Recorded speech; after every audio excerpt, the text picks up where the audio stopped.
시편 108편은 다윗의 찬송시라는 제목에서 말하는 것처럼 하나님께 대한 다윗의 믿음으로 인한 찬양과 확신을 나타내는 찬송시입니다. 시편의 편집자들이 영적인 고뇌 가운데 시편 108편과 같은 찬송시를 편집한 것은 자신들과 후대 사람들의 확신에 찬 믿음의 기도와 찬양을 위해 지은 것입니다.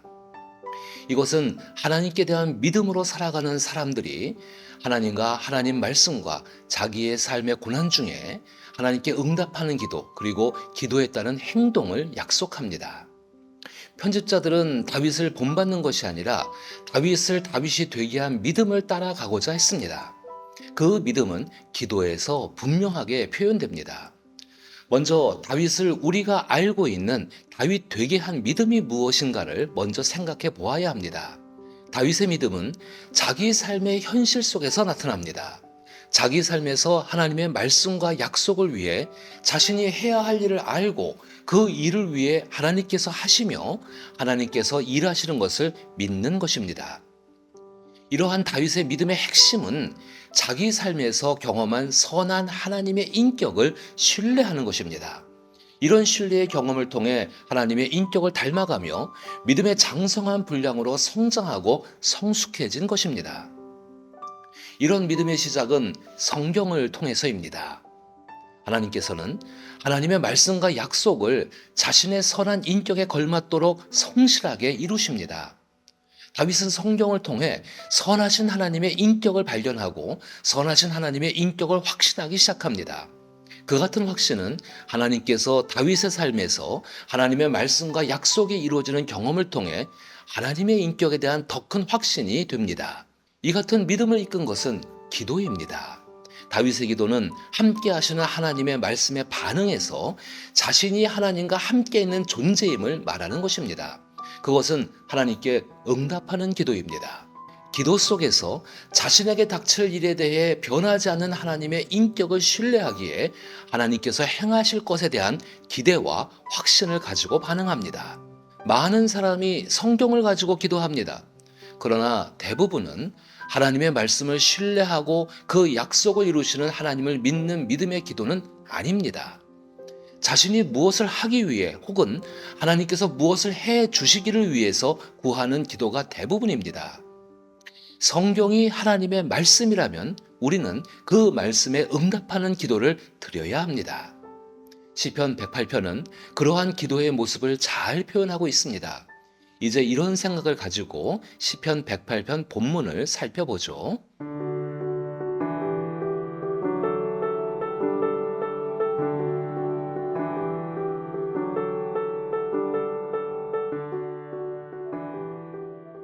1절부터 6절에서 시인은 선하신 하나님의 인격을 신뢰하는 믿음의 기도를 말합니다.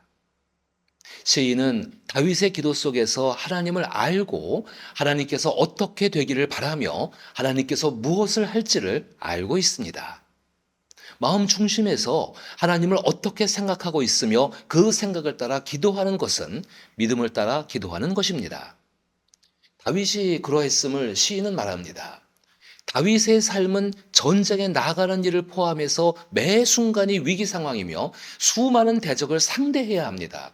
그런 일들은 다윗의 마음을 얼마든지 흔들어 놓을 수 있는 것입니다. 시편을 편집한 사람들은 얼마나 하나님께 응답하는 기도를 드리고 싶었을까요? 그래서 그들은 깊은 영적인 고뇌 가운데 성경을 날마다 상고하였습니다. 이런 시편 편집자들의 수고를 배우고 우리가 따라가야 하는 것은 절박하고 당혹한 현실을 직면했을 때 하나님을 신뢰하는 자신의 마음을 하나님께 표현할 수 있다는 것입니다. 이렇게 시인이 본 다윗은 자신의 마음을 하나님께 표현합니다. 1절에서 하나님이여 내 마음을 정하여 싸우니 라는 표현은 하나님 머리부터 발끝까지 모든 준비를 단단히 끝냈습니다 라는 의미입니다. 어떤 준비를 끝냈을까요? 악기를 준비해서 감동적인 예배를 드리기 위한 준비를 마쳤다는 의미가 아닙니다. 시편 108편에서 다윗은 이미 하나님의 눈앞에서 살아가는 삶을 살고 있는 신앙인입니다. 시인은 다윗의 삶 자체가 하나님께 드려진 삶으로 하나님께 응답하는 삶으로의 예배를 말합니다. 6절에서 주께서 사랑하는 자들을 건지시기 위하여 우리에게 응답하사 오른손으로 구원하소서라는 표현을 보십시오.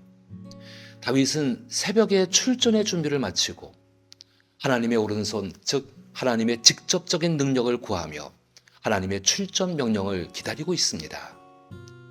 이때 다윗의 마음과 생각은 선하신 하나님의 인격에 집중합니다. 선하신 하나님의 인격을 드러내는 인자, 진실, 그리고 하나님 스스로 영광되게 하시는 것을 기억하며 자신의 삶을 선하신 하나님의 인격으로 이끄실 것을 확신합니다. 특히 스스로 영광을 취하시는 하나님은 자신의 말씀과 약속을 성실하게 지키시고 이루십니다. 이 같은 확신은 하나님께 응답하는 기도의 삶을 살고자 하는 사람들의 믿음을 성장시킵니다.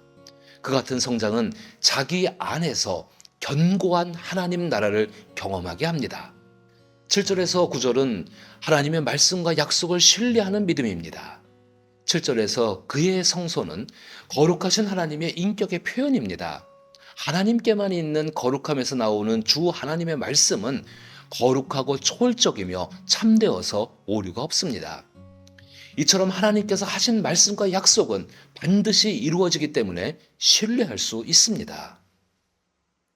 비록 말씀과 약속이 이루어지는 과정에서 수많은 대적들과 환경과 세력이 가로막는다 해도 낙심할 것은 아닙니다. 누가복음 18장 1절에서 주 예수께서 항상 기도하고 낙심하지 말아야 할 것을 말씀하신 것은 지나가는 말이거나 손쉬운 격려가 결코 아닙니다. 그 말씀은 기도함으로 하나님께서 행하시는 것을 경험할 수 있다는 진리의 말씀이기 때문입니다. 이처럼 하나님의 말씀과 약속이 이루어질 것을 믿으며 말씀과 약속이 이루어지기를 기도할 때 우리는 낙심하지 않을 수 있습니다. 세겜, 숫곳, 길르앗, 모암, 에돔, 블레셋 등은 다윗에게 치열한 전쟁터이며 적들입니다. 그러나 이 모든 지역과 적들을 하나님께서 기쁨에 겨워서 다윗에게 선물로 주시겠다고 이미 말씀하신 것입니다. 이처럼 에브라임 지파를 사용하시고 유다의 지파에서 메시아가 나올 것을 이미 약속하셨습니다. 다윗은 가나안의 우상이나 이방 종교에서 말하는 신의 음성, 즉 신탁을 기다리는 것이 아닙니다.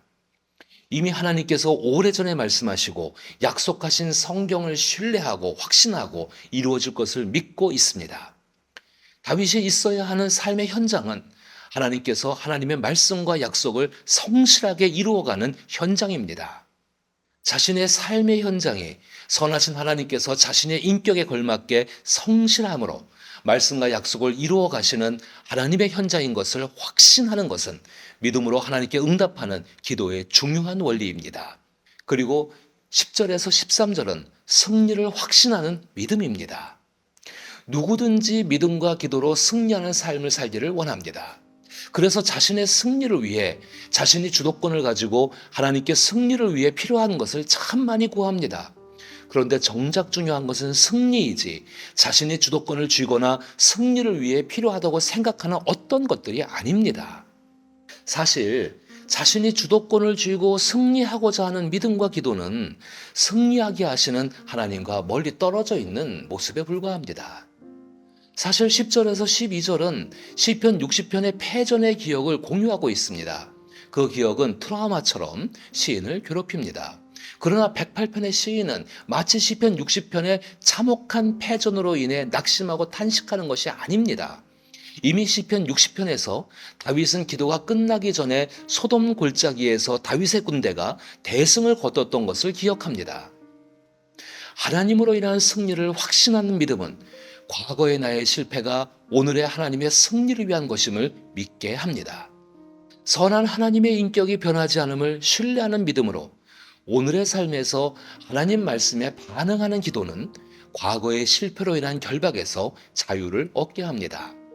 따라서 10절에서 12절은 빌립보서 4장 13절의 내게 능력 주시는 자 안에서 내가 모든 것을 할 수 있느냐는 말씀처럼 하나님께서 이끄시고 인도하시면 반드시 하나님께서 승리하신다는 것을 말하는 것입니다. 그렇다면 우리는 하나님 안에 머물러 있는 것이 참된 승리임을 깨달아야 합니다. 왜냐하면 하나님께서 스스로 말씀을 이루시고자 친히 우리를 이끄시고 인도하시며 반드시 하나님의 승리를 함께 경험하게 하시기 때문입니다.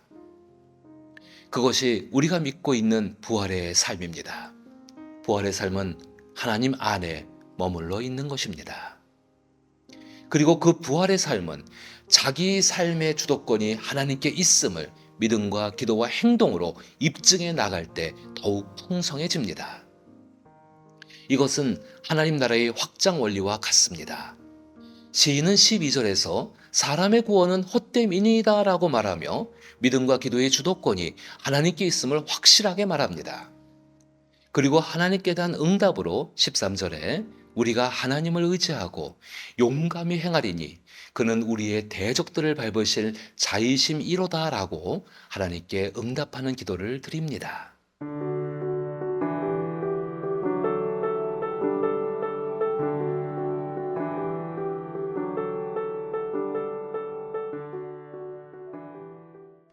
믿음과 기도는 자신을 위해 만사 형통을 이루는 도구가 아닙니다. 믿음은 선하신 인격의 하나님과 하나님께 운명을 건 사람을 이어주는 통로입니다. 기도는 자신의 운명을 쥐고 계신 하나님과 대화하는 도구입니다. 믿음과 기도는 분리될 수 없습니다. 하나님은 예수께 자신의 운명을 걸고 살아가는 신앙인에게 믿음을 주셨습니다. 그리고 주 예수의 이름으로 기도하게 하셨습니다. 주 예수로 인한 믿음은 하나님의 선한 인격을 경험함으로 자라고 성숙해지며 견고해집니다. 그리고 주 예수처럼 하나님 말씀에 응답하는 기도를 행하고 믿음과 기도를 따라 생각하고 행동하게 합니다. 이처럼 선한 인격으로 말씀과 약속을 이루어 가시는 하나님을 경험하고 확신하는 믿음으로 기도하며 하나님 말씀을 이루어가는 삶을 살아내기를 나사렛 예수의 이름으로 축복합니다.